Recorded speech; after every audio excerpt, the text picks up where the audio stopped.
नमस्कार. हितगुज कार्यक्रमामध्ये आपलं स्वागत. मी प्रशांत सोनार. हितगुज कार्यक्रमाद्वारे आपण विविध आजारांची ओळख करून घेतो, त्याच्या निदानाविषयी, उपचारांविषयी माहिती मिळवतो. त्याचबरोबर तो आजार होऊ नये म्हणून प्रतिबंधात्मक उपाय कोणते केले जावेत याविषयी माहिती घेऊन घेत असतो. आणि आजचा विषयही अतिशय महत्त्वाचा असा आहे. रक्तातले विषारी पदार्थ काढून टाकणं, पचनक्रिया सुरळीत ठेवणं आणि शरीरासाठी आवश्यक असलेले पोषक तत्व साठवण्याचं कार्य जो अवयव करतो, त्या यकृताचं कार्य सुरळीत कसं ठेवावं याबाबत आज आपण सविस्तर माहिती जाणून घेणार आहोत. आजकाल यकृत ट्रान्सप्लांटेशनचं प्रमाण वाढलेलं आहे. त्याचबरोबर ते अतिशय गंभीर देखील वाटतं. त्यामुळे ट्रान्सप्लांटेशन करण्याची वेळ यावी एवढं यकृत कसं पोखरलं जातं याची सुरुवातीपासून माहिती देण्यासाठी आज आपल्याबरोबर उपस्थित आहेत तज्ज्ञ डॉक्टर विनायक गंगाधर निकम. सर, कार्यक्रमामध्ये आपलं स्वागत. नमस्कार. नमस्ते सर. डॉक्टर विनायक निकम यांच्याबद्दल सांगायचं झालं तर ते लिव्हर ट्रान्सप्लांटचे एक सिनियर कन्सल्टंट आणि हेपॅटोबिलियरी सर्जन आहेत. सर्जिकल गॅस्ट्रोएंट्रोलॉजी असेल किंवा HBS सर्जरी असेल, लिव्हर ट्रान्सप्लांटेशनचा त्यांना जवळपास या क्षेत्रातला तब्बल 11 वर्षांचा असा अनुभव आहे. त्यांनी जवळपास 800हून अधिक लिव्हर ट्रान्सप्लांट केलेले आहेत. सध्या ते LH हिरानंदानी हॉस्पिटलमध्ये कार्यरत आहेत. NABH मानांकन मिळवणारं हे पश्चिम भारतातलं पहिलं असं हॉस्पिटल आहे. 2004 पासून अविरतपणे येथे रुग्णांवर विविध प्रकारचे उपचार केले जातात आणि म्हणूनच हे सुपर स्पेशालिटी हॉस्पिटल म्हणून ओळखलं जातं. आपल्या सेवांमध्ये आधुनिकता आणण्याचा, उत्तम दर्जाचं साहित्य वापरण्याचा हॉस्पिटलचा सातत्यानं प्रयत्न दिसून येतो. डॉक्टर विनायक निकम यांनी यापूर्वी sir HN Reliance foundation hospital, global hospital, Kokilaben Dhirubhai Ambani hospital इत्यादी नामांकित अशा हॉस्पिटलमध्ये सेवा दिलेली आहे. तसंच त्यांनी पुणे, नागपूर, छत्रपती संभाजीनगर, नाशिक, सुरत, वडोदरा इत्यादी ठिकाणी देशातील विविध भागांमध्ये लिव्हर ट्रान्सप्लांटबाबत जनजागृतीपर कार्यक्रम देखील राबवले आहेत. लिव्हर ट्रान्सप्लांट या विषयावर त्यांचे विविध लेखही राष्ट्रीय आणि आंतरराष्ट्रीय पातळीवर प्रसिद्ध आहेत. आज आपण त्यांच्याकडून जाणून घेणार आहोत की यकृताची काळजी मुळात कशी घ्यावी आणि या संदर्भात जे आजार आहेत ते कशा पद्धतीने उद्भवतात, त्यांना कसं दूर केलं जाऊ शकतं. त्याचबरोबर लिव्हर ट्रान्सप्लांटेशन म्हणजे नेमकं काय हे आपण सविस्तररित्या त्यांच्याकडून जाणून घेणार आहोत. डॉक्टर विनायक, आपलं पुन्हा एकदा कार्यक्रमामध्ये स्वागत. डॉक्टर, सर्वसाधारणपणे लिव्हरबद्दल लोकांमध्ये माहिती आहेच. आता तर सोशल मीडियाचं युग जे आहे त्यामुळे जास्त माहिती कळतच असते, पण कधी कधी त्यातनं गैरसमज देखील होत असतात. पण मुळात यकृत हे शरीराच्या कुठल्या भागात स्थिरावलेलं असतं, त्याचं कार्य कसं चालतं? यकृत पोटातला सर्वात मोठा ऑर्गन आहे. त्याचं वजन अप्रॉक्सिमेटली 1.2 to 1.5 kg आहे आणि तो पोटात उजव्या साईडला लोकेटेड असतो आणि तो अति महत्त्वाचा आणि आवश्यक ऑर्गन आहे. बेसिकली आवश्यक म्हणजे त्याने काम करायचं बंद केलं तर आपण जगू शकत नाही, एवढा महत्त्वाचा ऑर्गन आहे.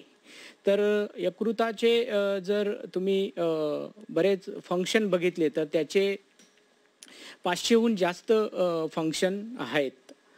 तर ते 500हून जास्त? Yes sir. तर 500हून जास्त फंक्शन आहेत आणि ते बघितले तर ते फार इम्पॉर्टंट आहे लाईफसाठी. येस, नक्कीच. पण डॉक्टर, तुम्ही आता लाईफचा उल्लेख केला, तर बदलती जीवनशैली हा देखील महत्त्वाचा भाग आहे. म्हणजे अवेळी झोपणं असेल, अवेळी खाणं असेल किंवा कुठलाही पदार्थ खाणं असेल, तर याचा शरीरावरती कशा पद्धतीने परिणाम होतो आणि मुळात नेमकं कारण काय असतात यकृत खराब व्हायला? तर त्याच्या आधी आपल्याला हे बघावं लागेल की यकृताची कामं काय आहेत. तर त्याच्यातले काही कामं मी डिस्क्राईब करू इच्छितो. त्यातलं सर्वात महत्त्वाचं कारण जे आहे अन्न पचनाचं. जर लिव्हरमध्ये पित्त तयार होतं आणि ते इंटेस्टाईनमध्ये जाऊन सगळे जे आपण अन्न खातो त्याचं विघटन करून आणि डायजेशन करून ते ॲब्सॉर्ब होतं आणि ते सगळे जसे कार्बोहायड्रेट, प्रोटीन, फॅट हे सगळे जे अन्नाचे घटक आहेत ते लिव्हरमध्ये जातात आणि त्याच्यानंतर चयापचय होऊन त्याच्यात एक डिफरंट काइंड ऑफ फूड जे पार्टिकल्स असतात, म्हणजे प्रोटीन, कार्बोहायड्रेट, फॅट हे बनवले जातात आणि ते आपल्या इतर अवयवांना सप्लाय केले जातात. त्याचबरोबर लिव्हरचं सर्वात महत्त्वाचं फंक्शन आहे ते डिटॉक्सिफिकेशन आहे. डिटॉक्सिफिकेशन म्हणजे शरीरात जाणारे जे टॉक्सिन्स असतात किंवा शरीरात जे टॉक्सिन्स बनतात तर त्यांना डिटॉक्सिफाय करून शरीराच्या बाहेर काढण्याचं काम लिव्हर करत असतो. तिसरं महत्त्वाचं फंक्शन लिव्हरचं आहे, त्याच्यात विविध जे इम्पॉर्टंट घटक आहेत, जसे प्रोटीन्स, स्पेशल प्रोटीन जसं अल्ब्युमिन, जे आपल्या शरीरातलं वॉटर बॅलन्स मेंटेन करतं. जर तो खराब झाला तर पोटात पाणी जमा होणं किंवा पायावर सूज येणं. दुसरा जो घटक असतात जे कोएग्युलेशन फॅक्टर, म्हणजे आपल्याला जखम झाल्यावर रक्तस्राव होतो, तर रक्तस्राव होत असताना जे रक्त गोठतं, ते गोठण्यासाठी जे प्रोटीन्स लागतात तर ते लिव्हरमध्ये बनत असतात. तर हे विविध फार इम्पॉर्टंट फंक्शन्स लिव्हरचे आहेत. आणि आता तुम्ही विचारलेल्या प्रश्नाकडे वळू आपण.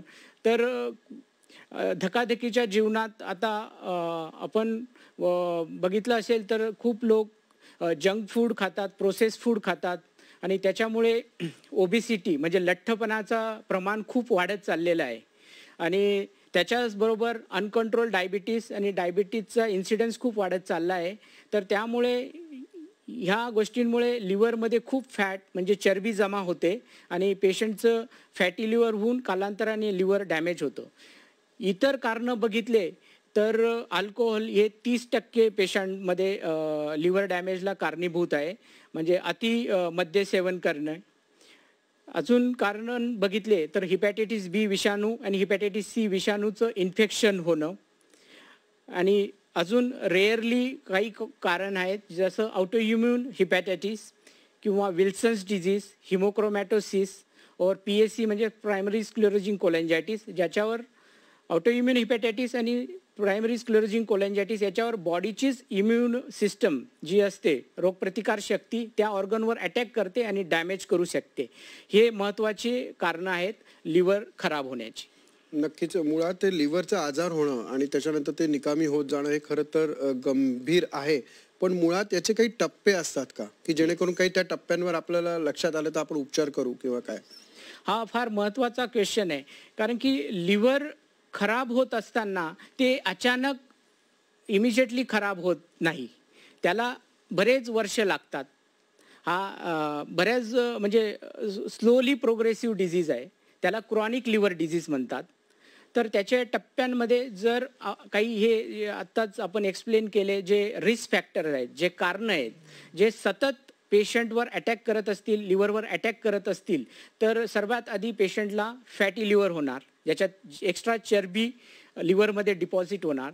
त्याच्यानंतर पेशंटला हिपॅटायटिस होणार, म्हणजे लिव्हरची साईज वाढणार, लिव्हरमध्ये दाह होणार आणि त्यामुळे वारंवार इंजुरी लिव्हरला होत राहणार.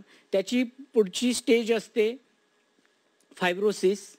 जर इन्फ्लेमेशन कंटिन्यू असेल तर फायब्रोसिस म्हणजे लिव्हरमध्ये स्कार फॉर्मेशन होतो आणि त्या स्कार फॉर्मेशनमुळे इफेक्टिव्हच्या लिव्हरच्या पेशी असतात, ज्यांना आपण हिपॅटोसाइट्स म्हणतो, त्यांचे प्रमाण कमी होतो आणि स्कार्स टिश्यू वाढत जातो. जर हा कार्स टिश्यू खूप वाढला आणि मोर दॅन 60-70% पर्यंत गेला तर पेशंटची पुढची स्टेज असते ती सिरोसिस. आणि सिरोसिस झाल्यानंतर कॉम्प्लिकेशन जर डेव्हलप झाले तर पेशंटला लिव्हर फेल्युअर झाले असं म्हणू शकतात किंवा एंड स्टेज लिव्हर डिझीज आपण म्हणू शकतात. नक्कीच डॉक्टर, पण मुळात त्याच्या चाचण्या काय असतात टेस्टिंगच्या, कारण कसं झालं हे कसं कळणार, कशा पद्धतीने असतं? तर कधीही पेशंट आमच्या OPD मध्ये आला तर त्यावेळेस आम्ही क्लिनिकल एक्झामिनेशन आणि हिस्ट्री टेकिंग करतो, म्हणजे पेशंटचे सिम्पटम्स आणि त्याचे एक्झामिनेशनच्या फाइंडिंग काय आहेत त्या जाणून घेतो आणि त्या सगळे लक्षणं किती दिवसापासून आहेत हे सगळं व्यवस्थित नोट डाऊन करतो हिस्ट्रीमध्ये. आणि त्याच्यानंतर महत्त्वाच्या ब्लड टेस्ट आम्ही सजेस्ट करतो. त्याच्यात लिव्हर फंक्शन टेस्ट ही फार महत्त्वाची टेस्ट आहे. त्याच्यात आम्ही total bilirubin, direct bilirubin, HGOT, HGPT, albumin, protein and alkaline phosphatase, GGT ह्या टेस्ट करतो. त्याच्याबरोबरच PTINR ही महत्त्वाची टेस्ट आहे. त्याच्यामुळे आपलं रक्त गोठण्याची शक्ती किती आहे लिव्हरची ती कळते. आणि याच्याबरोबरच आपण CBC, त्याच्यात आपण प्लेटलेट काउंट बघतो, कारण की बरेच पेशंट जे लिव्हरचे असतात त्यांच्यात प्लेटलेट काउंट कमी असतो, कारण की प्लेटलेटचा काउंट मेंटेन करण्यासाठी लिव्हरमधून जे द्रव्य सिक्रेट होते त्याला थ्रोम्बोपोएटिन म्हणतात आणि ते लिव्हर डिझीजमध्ये अफेक्ट होतं. याच्याबरोबरच महत्त्वाची टेस्ट जी असते रेडिओलॉजिकल, त्याला आपण अल्ट्रासाऊंड म्हणतो. अल्ट्रासाऊंड टेस्ट करून आपण लिव्हरची साईज, लिव्हर छोटं झालं आहे का, लिव्हरमध्ये नोड्युलॅरिटी आली आहे का, सरफेस नोड्युलर झाला आहे, स्प्लीनची साईज, लिव्हरच्या ब्लड सप्लाय करणाऱ्या त्याच्या वाहिन्या आणि पोटात जर पाणी जमा झालं आहे का, या बेसिक टेस्ट असतात. आणि त्याच्यानंतर एक फायब्रोस्कॅन म्हणून टेस्ट असते, त्याच्यातून आपण लिव्हरमध्ये किती फॅट डिपॉझिट झालं आहे आणि किती फायब्रोसिस आहे हे अॅक्युरेटली मेजर करू शकतात. डॉक्टर, मगाशी तुम्ही उल्लेख केला लिव्हर सिरोसिसचा. मुळात हा आजार कशा पद्धतीने म्हणजे काय असतो काय? सर, लिव्हर सिरोसिस मीन्स हे सगळे टप्पे पार करत जेव्हा लिव्हरमध्ये फायब्रोसिस खूप जास्त होते आणि इफेक्टिव्ह हिपॅटोसाइट्स ज्या काम करणाऱ्या पेशी असते त्यांचे प्रमाण खूप कमी होते आणि लिव्हरमध्ये खूप गाठी जमा होतात आणि त्यामुळे लिव्हरचं काम करण्याची शक्ती खूप कमी होते. या प्रकारालाच आपण लिव्हर सिरोसिस म्हणतो. पण मग गाठी जमा होतात हे लक्षण असतं की अजून काही लक्षण असतं की जेणेकरून ते सामान्य माणसाला कळू शकतो? तर हे गाठी जमा होणं आणि लिव्हरची साईज कमी होणे हे रेडिओलॉजिकल फाइंडिंग आहे, पण त्याचे सिम्पटम्स जर बघितले तर त्याचे सिम्पटम्स म्हणजे विकनेस, लगेच थकवा येणे, काम करूसे न वाटणे, डोळे पिवळे होणे, लघवी पिवळे होणे, रक्ताची उलटी होणे किंवा लॅट्रिनमध्ये रक्तस्राव होणे किंवा लॅट्रिन ब्लॅक होणे, पायावर सूज येणे, पोटात सूज येणे आणि पोट फुगणे किंवा पोटात पाणी जमा होणे किंवा जे टॉक्सिन्स असतात बॉडीमध्ये, मगाशीच आपण चर्चा केली, ते टॉक्सिन्स ब्लड लिव्हर फिल्टर करते. जर ते लिव्हर खराब झालं आणि फिल्टर नाही झाले तर ते टॉक्सिन ब्लडमध्ये फिरत असतात आणि ते फिरत असताना आपल्या ब्रेनवर मध्ये जातात आणि ब्रेनवर पण ते इफेक्ट करतात आणि त्याच्यामुळे गफलत होणे, गोंधळणे, झोपून राहणे, ह्या लिव्हर फेल्युअरमध्ये होणाऱ्या कोमा असतो ब्रेनवर इफेक्ट होऊन. येस डॉक्टर, लिव्हर ट्रान्सप्लांटेशन हा देखील आपला एक महत्त्वाचा आजचा विषय आहे, तर त्याविषयी सविस्तर काय सांगाल? लिव्हर ट्रान्सप्लांटेशन बेसिकली जेव्हा लिव्हर एका रुग्णाचे खराब झाले म्हणजे त्याला सिरोसिस झालं आणि सिरोसिस बरोबर त्याला कॉम्प्लिकेशन्स डेव्हलप झाल्या. कॉम्प्लिकेशन्समध्ये आता आपण जे डिस्क्राईब केले आणि त्या कॉम्प्लिकेशन मेडिकल मॅनेजमेंटने कंट्रोल होत नाही आहे आणि त्या सिरोसिसमुळे त्याची क्वालिटी ऑफ लाईफ अफेक्ट होते आहे. पोटात खूप पाणी जमा झालं आहे पण मेडिसिनला रिस्पॉन्स येत नाही किंवा मेडिसिनच्या कॉम्प्लिकेशन्स होत आहे, वारंवार रक्ताच्या उलट्या होत आहेत, पेशंटचे मसल मास स्नायू खूप वीक झाले आहे आणि मेजॉरिटी ऑफ द टाइम्स तो बेडवर झोपून राहतो आहे. तर जेव्हा एंड स्टेज लिव्हर डिझीज होतो आणि सगळ्या ह्या कॉम्प्लिकेशन्स होतात आणि मेडिकल मॅनेजमेंटला रिस्पॉन्स येत नाही, त्यावेळेस आम्ही त्यांना लिव्हर ट्रान्सप्लांट सजेस्ट करतो. त्याच्यासाठी आम्ही MELD sodium score, MELD sodium score असतो, त्यावर आपण बघू शकतो की severity of the liver disease किती आहे.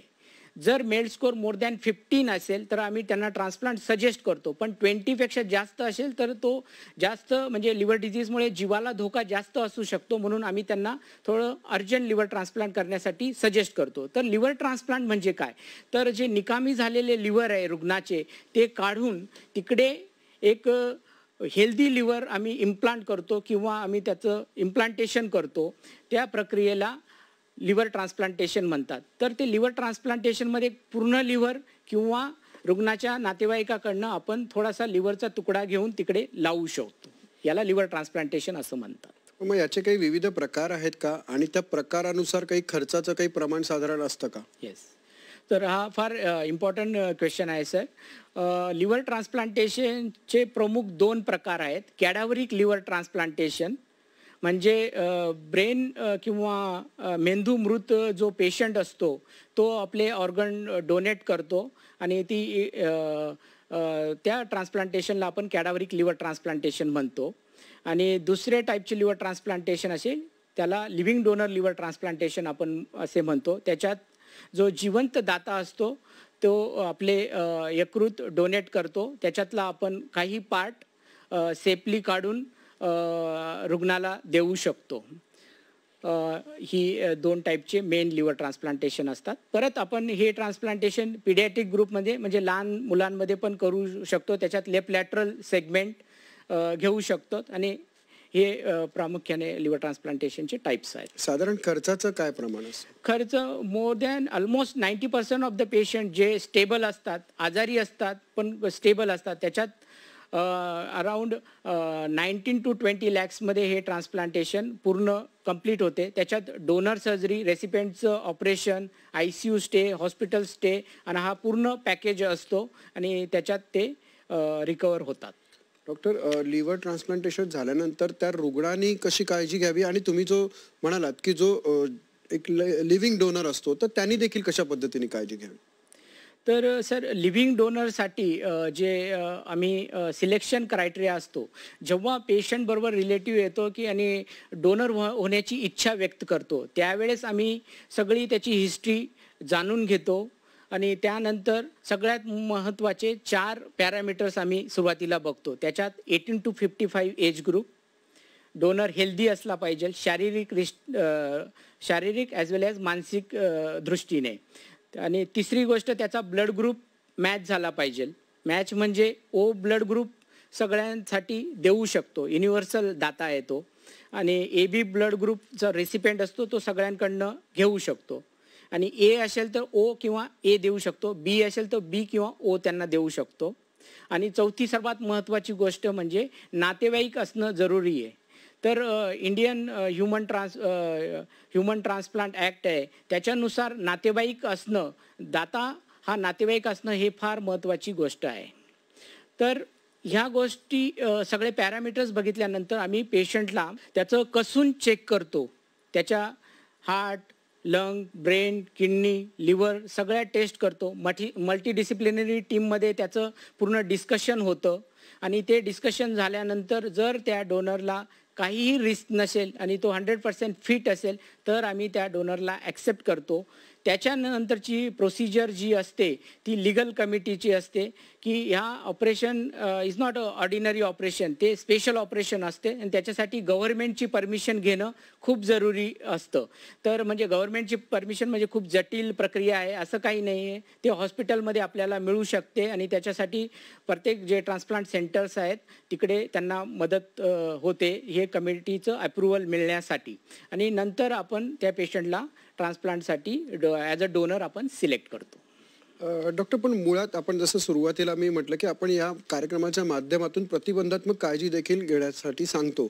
तर तुम्ही या संदर्भात म्हणजे मुळात यकृताचे हे आजार होऊ नयेत म्हणून काय प्रतिबंधात्मक उपाय सुचवाल?